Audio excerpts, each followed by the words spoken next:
Good afternoon, fellow small talkers. Yes, afternoon. My name is Boris Shingarov. I work at Labware. Most of my life I have been writing Smalltalk VMs. But today,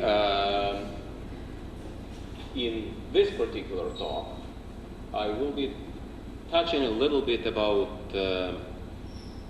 hardware and VLSIs, and about how it is really necessary to be concerned about these issues if we are really to succeed in the area of producing a small talk for the next century.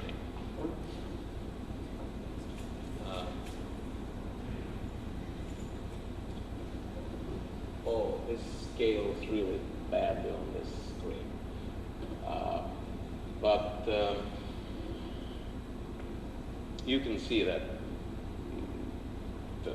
the question on this slide is, well, really, we need to be concerned with all of these transistors and how these circuits are synthesized from higher level descriptions, and then how all this thing is designed in order to be able to do small talk on the right. You will see from the sequence of my talks this week that there is really a complex of interrelated questions, really centering around one basic problem, and that is the end of Moore's law.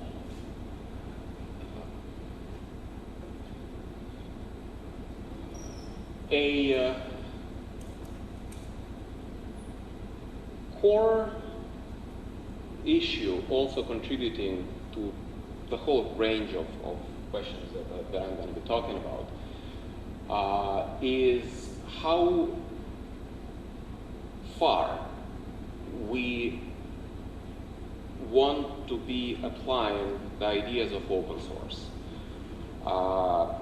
as opposed to an idea of some technology basis for what we do, which is sort of naturally given.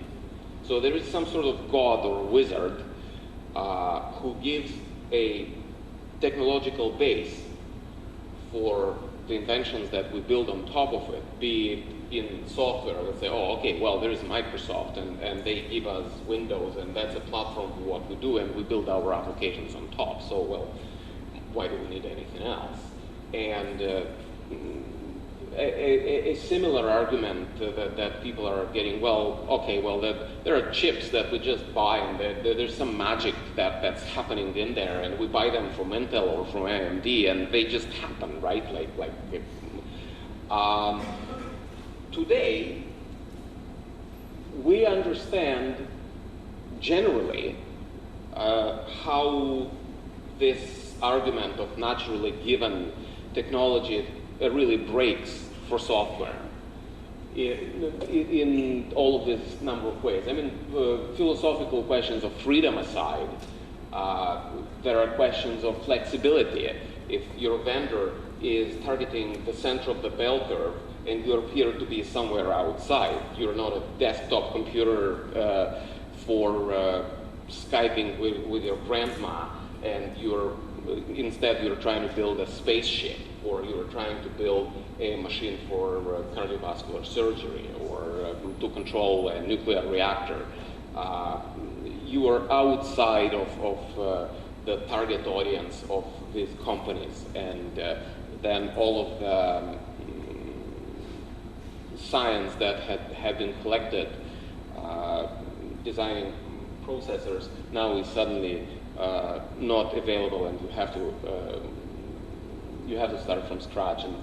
And knowledge of function leading to lesser reliability. Let's say, well, okay, a certain function performs something, but it can fail in any number of ways. And okay, well, here is a list of 500 error codes that generally can happen in the system, and in the MSDN, they're not telling you what could happen. And there is no sort of, they're not giving you the source code. So yeah, good luck debugging that fine stuff. Which leads to levels of reliability which are not, if you're, there are certain applications outside of the main part of the bell curve that just do not fit there. Security, well, we all know what things can happen and how your vendor can screw you. And overcoming barriers is if you want to take the science a bit forward, then unless the technology that you have that you're operating with is not open, then you cannot really do any forward progress. Well, everything is really the same with your silicon that you are running your software on. Again, questions of freedom aside, you cannot really put off-the-shelf processors in space. You cannot make life-critical systems that people's lives depend on with those chips. You do not really know exactly what the chip is doing, and those tens and hundreds of thousands of reference manuals for those chips do not really tell you exactly what the chip is doing. That means that the systems that you are making out of those chips, the reliability is not there for certain applications. And obviously, well, is my chip spying on me? What does it do? What is the proof? And the same goes for overcoming barriers. So when people say, well, we want to go open source but to a limit, I am sure that same person in a year or a few years will come back to me, you know, Boris, yes, that limit should be extended, and each consecutive year that extension goes further. And now we're at the point where, well, customers are coming saying, hey, yes, with the silicon we have to do the same thing that we did with the operating system, with compilers and so on. So before I go to explain some of these interesting experiments that are possible for enabling some interesting experiments with Smalltalk on open hardware, I will just quickly touch on the classical picture of how the workflow of VLSI design normally goes. But because this is supposed to be, you know, more of a tutorial type of talk, I would like to see how comfortable the audience is with the concept. So how many, let's say, how many people in this audience want me to explain, let's say, what a technology library is and how it relates to, okay?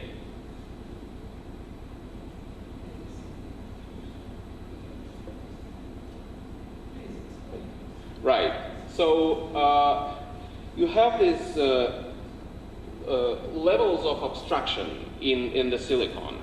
At the lowest level technologically, well, at the lowest level that we're concerned, even marginally concerned with, are the transistors. And out of those transistors, you build gates.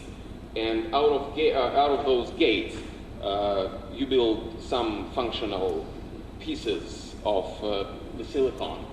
Now, the actual physical embodiment, how the design is finally going to be done in the chip, well, obviously, in the very end, we're talking about some or other form of some sort of photolithographic process. That process can be either completely custom for your chip, which means that all of the transistors are individually specified in the mask. Or, well, that is obviously very, very expensive. And if you're planning on producing less than, say, millions of chips, you are not doing this. The smaller scale production involves things like the matrices of gates. And initially, when they go out of the fabrication lab, they are all connected. And then you can use a quote-unquote programming process to permanently burn some of these connections, and that's how you form your application-specific circuit. For experimental or highly flexible applications, even that is too much hardware-oriented. So then you have the Fpga. Well, an Fpga is basically a random access memory device. You have an array of cells which can be differently connected with gates whose enablement or disablement are ones or zeros in an array of bits. And inside the cell itself, there is a combinatorial part, which is a truth table. So you've got a bunch of inputs here and an output. The truth table for it is just it's basically any combination of inputs by one bit of output. So it's 2 to the n bits of RAM. That's all it is. And then at the output, there is some sort of flip-flop, which allows you to build sequential circuits. By that is meant that circuits that have some sort of internal memory. So their state is not only dependent on the current inputs, but on what happened in the past. So the technology library is when you have some sort of high-level description.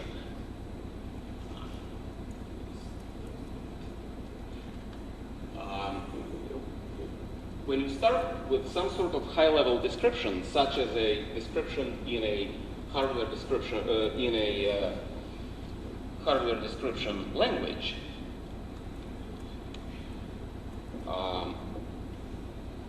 you synthesize that to a base which is available for you that you intend for final physical embodiment of the circuit. It could be a fabrication in a fabrication plant. So then your technology library will be logic gates, or they could be transistors, or whatever is available onto what basis you synthesize from the high-level RTL description. Or it could be the cells in an FPGA, and then your synthesis is going to look differently. So this is the classical view, and that's how most of the familiar processors are designed. Well, for a post-Moore's law world, this really does not work. Pure fabrication technology process under geometries of about 65 nanometers,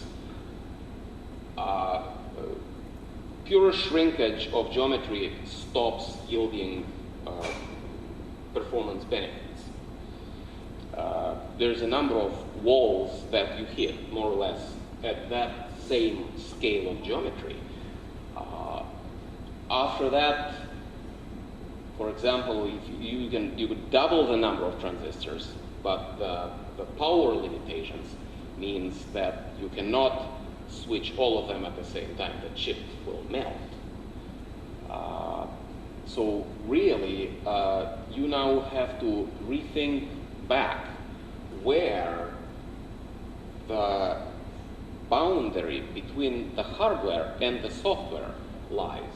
So the definition of ISA has to be reinvented, and this is something that we have not done since about 1960s.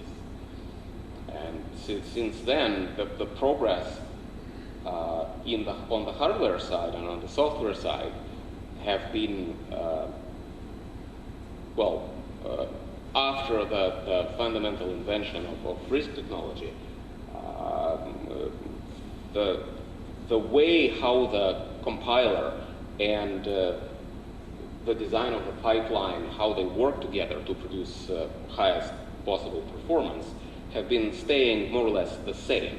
And the progress on the hardware side was independent, based mainly just on the shrinking technology, on the perfection of the photolithographic process.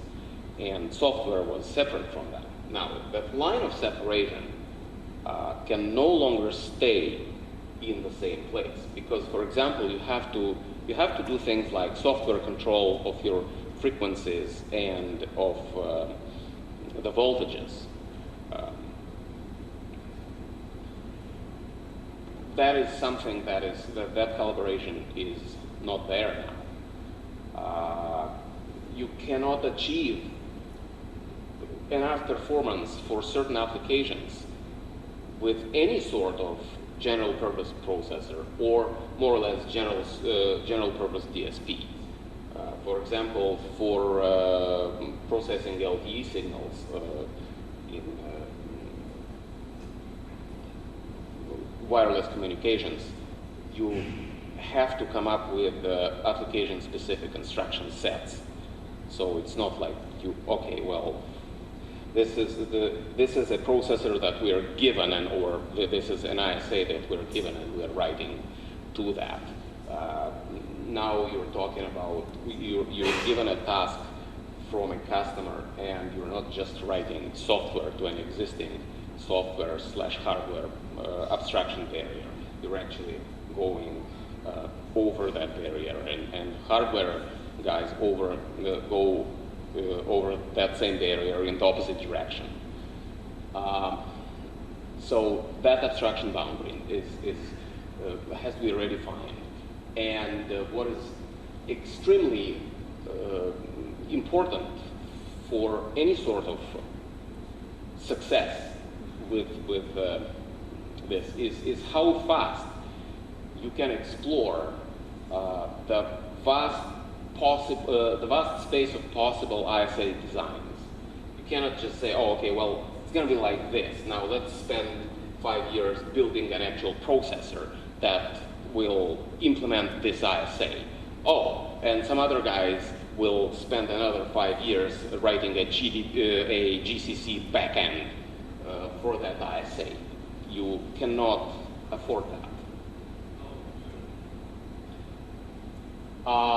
So ideally, what would happen is co-synthesis. You have a candidate ISA design, and from the same ISA specified in some sort of formal language, you automatically derive your silicon, your tool chain, and simulators for debugging your software.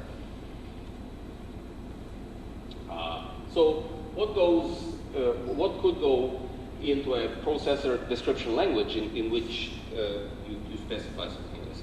Well, one that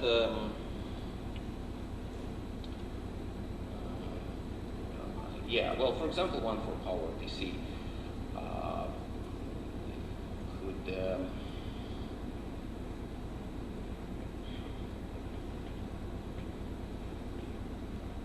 specify a number of things. Well, one is physical composition of the elements of the processor, so what registers it has and so on. The other thing is different instruction encodings that are possible. Like, for example, this table for PowerPC essentially describes the structure of the instruction decoder. And after that is specified, you say, well, which instruction is encoded how?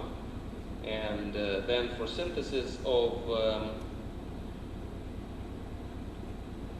your toolchain, you have things like assembler mnemonics and the actual encodings according to operands.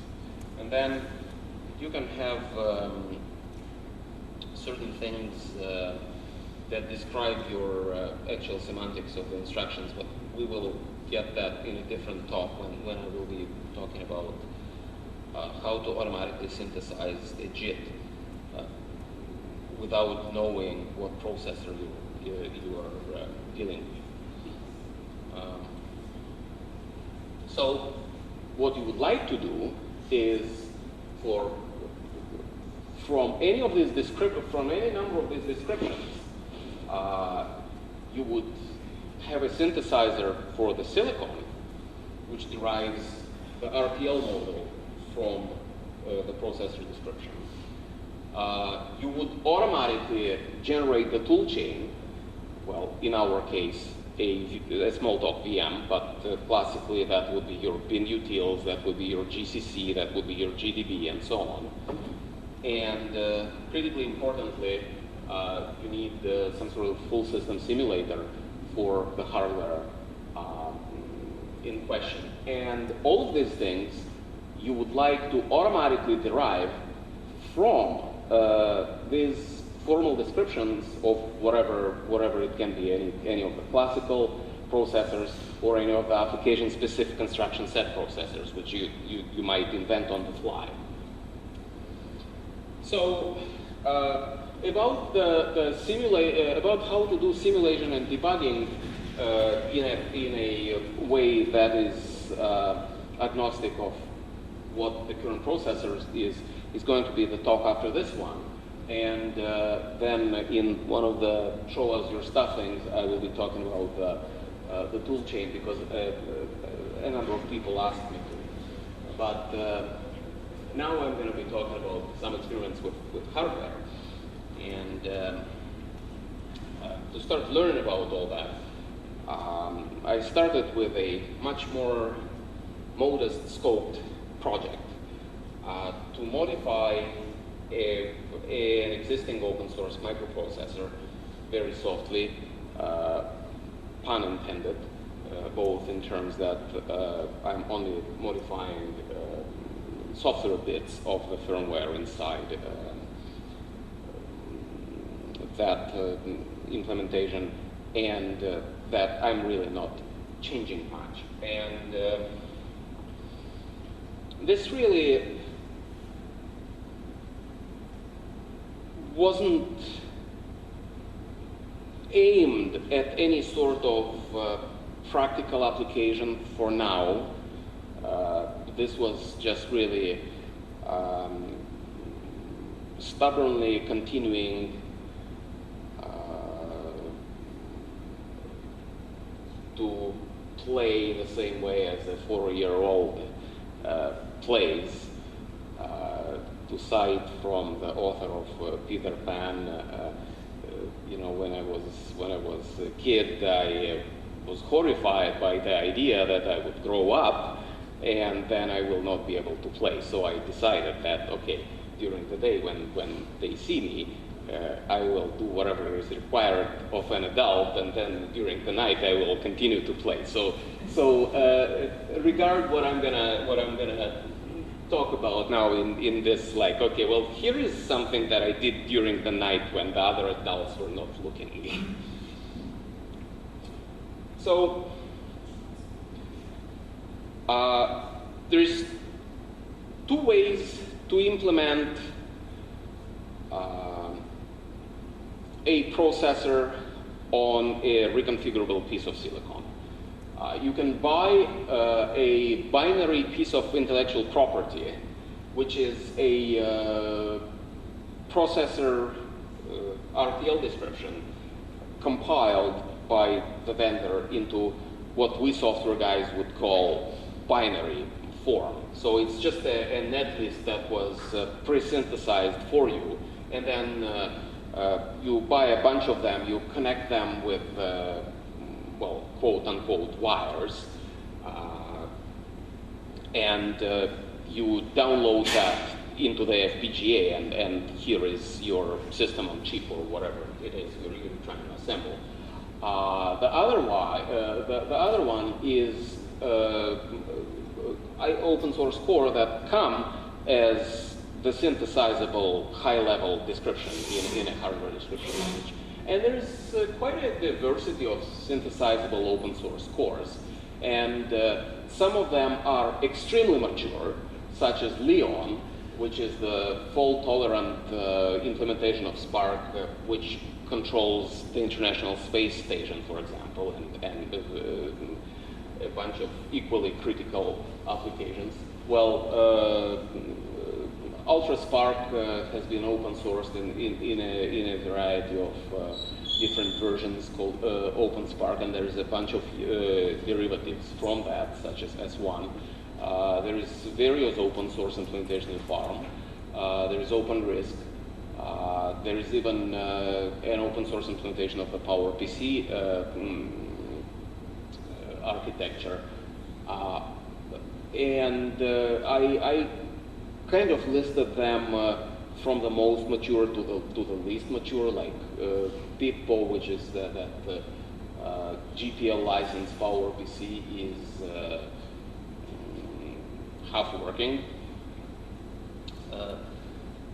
For my experiments, I took OpenSpark T1 in the implementation intended for Xilinx FPGAs. And I used two different dev boards to play with it. Xilinx ML505, they have a version which is specifically tailored for OpenSpark implementation. And Avnet, they also have a very similar board based on the same chip from Xilinx. It's just a little different form factor. And so, the thing I was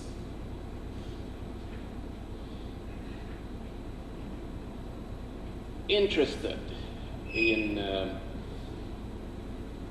adding the ability to debug, which is very, very difficult on any standard multiprocessor / multi-core system, is debugging the race conditions which result from simultaneous access of several cores to the same memory. So normally, the way how you avoid total chaos from different processors stepping on each other's toes when accessing memory is you have some sort of a bus.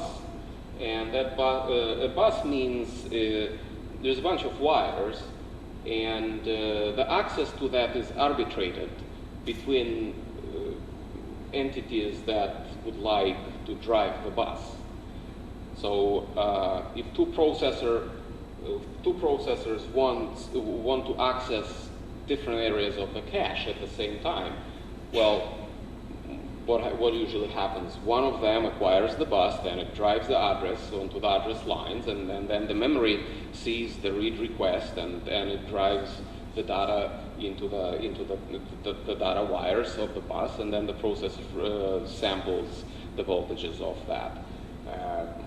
If the other processor wants to access maybe a different region of memory, which is completely situated in a different chip even though they're both available, but the bus is a shared resource, so they have to wait on each other.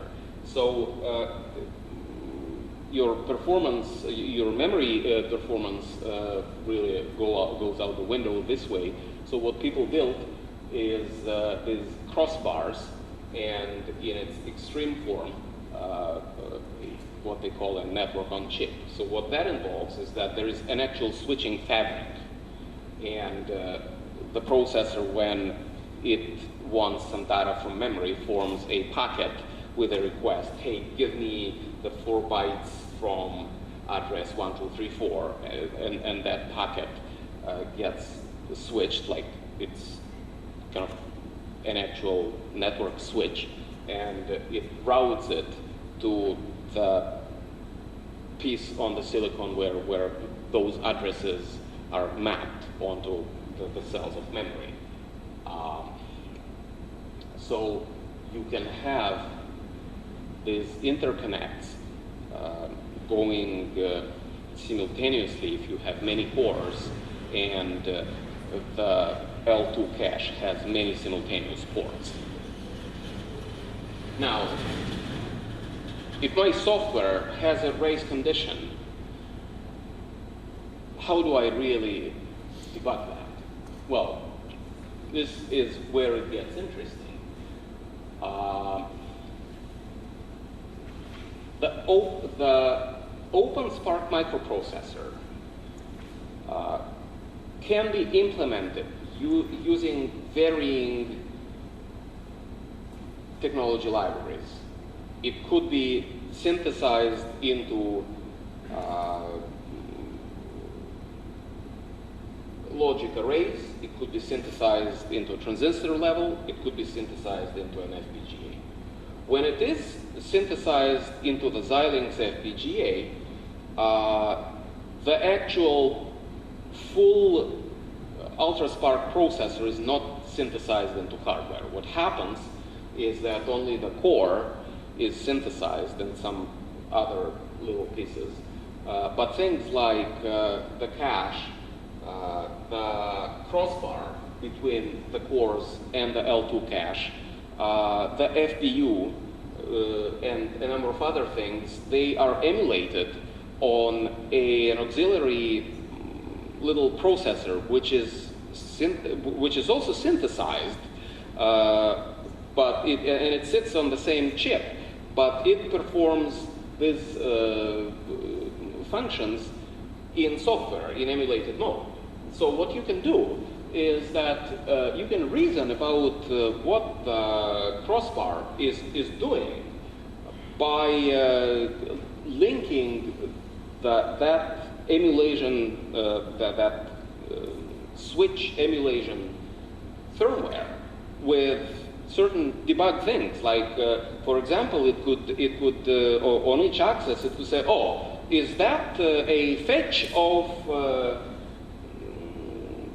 an instance variable inside an object? Is that is this access is happening because I'm trying to do a send? Is this access is trying is happening because I'm trying to rebuild a PIC, or you know, it is all software, and it's in OpenSpark it's just written in C, and you can actually link it with parts of, say, of the Faro VM, which can parse the format of the object memory, can argue about headers, and we can dump these things onto a circular buffer so that when some sort of exceptional conditions happen, such as a seg fault, and there's trying to dereference a pointer to nowhere, then we can just stop the clock and look at what's happening.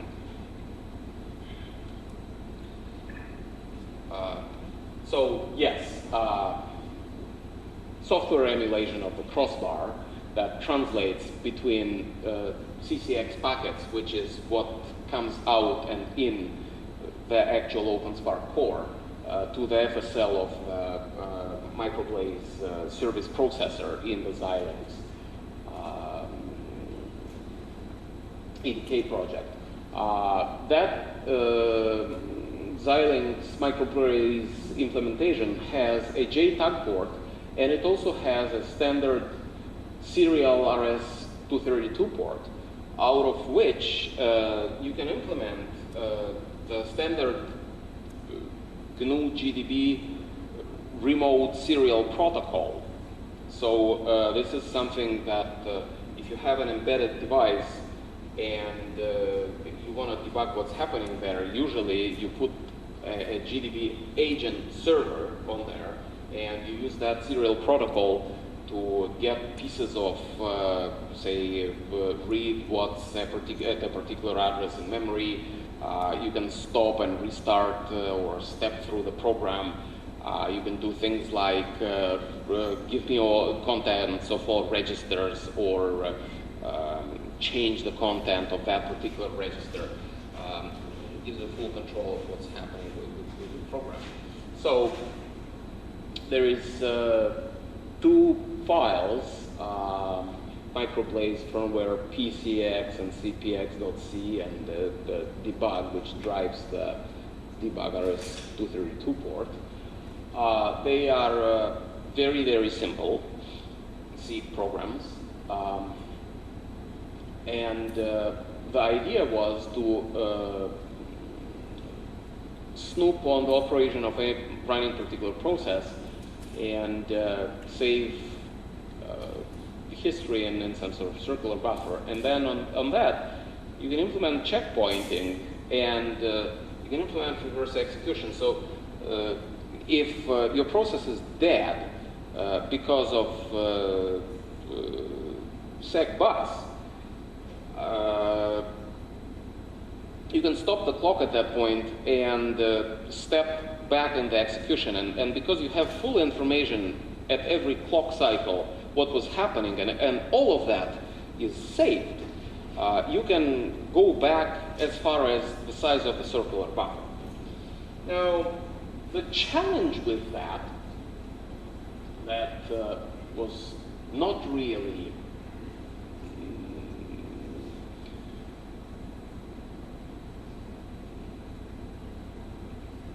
possible to overcome was that when you make the whole system on chip out of the big blocks, the Xilinx EDK, which is the synthesis software that you use to synthesize the final system on chip, it takes these cores, these pieces of IP, as just binary blobs. The reason why they do that is because they assume that you're building out of pieces of IP that you bought, and they come just as binary blobs. So even though we synthesize the Spark core ourselves, the EDK doesn't know anything about how it got synthesized, what the Verilog source was. It's just a binary blob with a bunch of wires sticking out of it. And it will drive the wires and sample the outputs. But you cannot really pry it open and see what's inside, because that information at that particular time, when you do the EDK integration, that's already lost. So what I would like to do now is access the storage spaces and all other state of inside the core to do this without using the EDK, so it doesn't get in the way. That is already possible in a high-level Verilog simulation of S1, which is a version of OpenSpark. But it's, I guess, not very interesting because there's no switching fabric, and it's just bus. So you're back to strictly uniprocessor. So conclusion.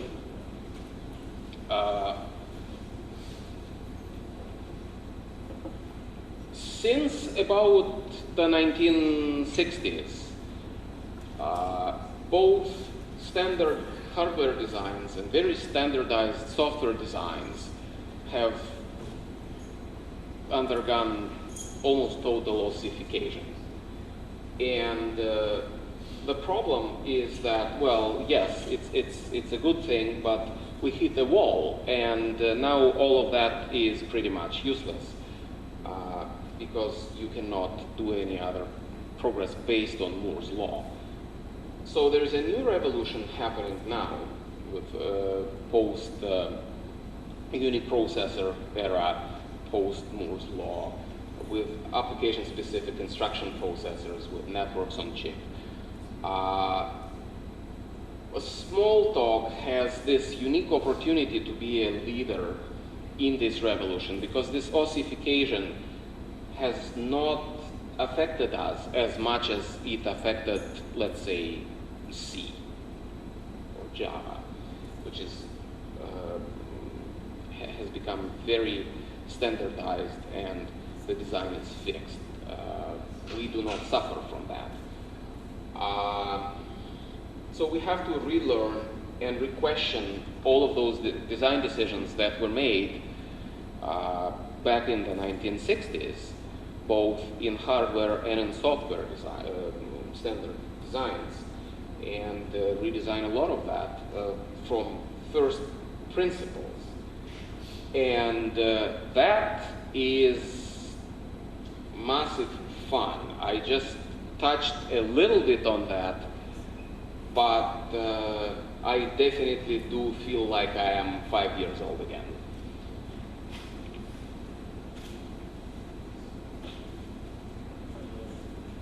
Questions?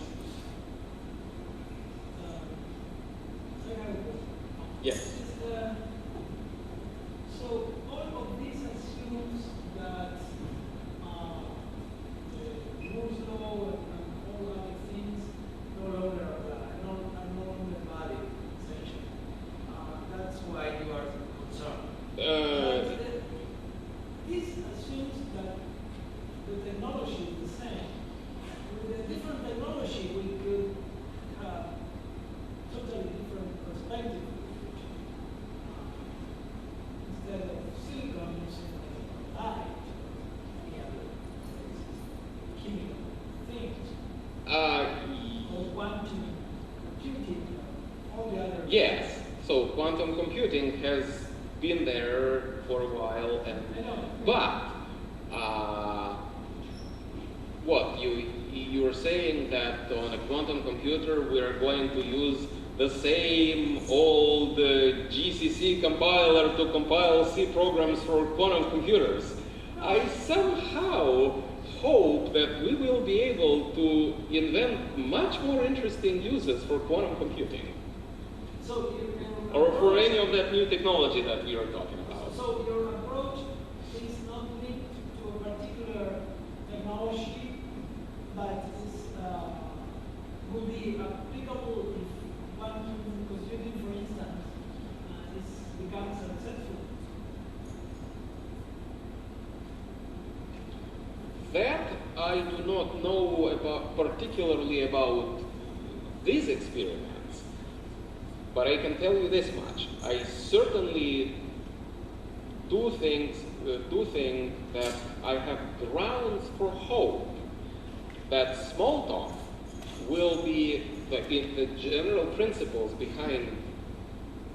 Let's distinguish Smalltalk 80 and Smalltalk, right? Like, okay, let's say that this half-ossified version of Smalltalk that is Smalltalk 80.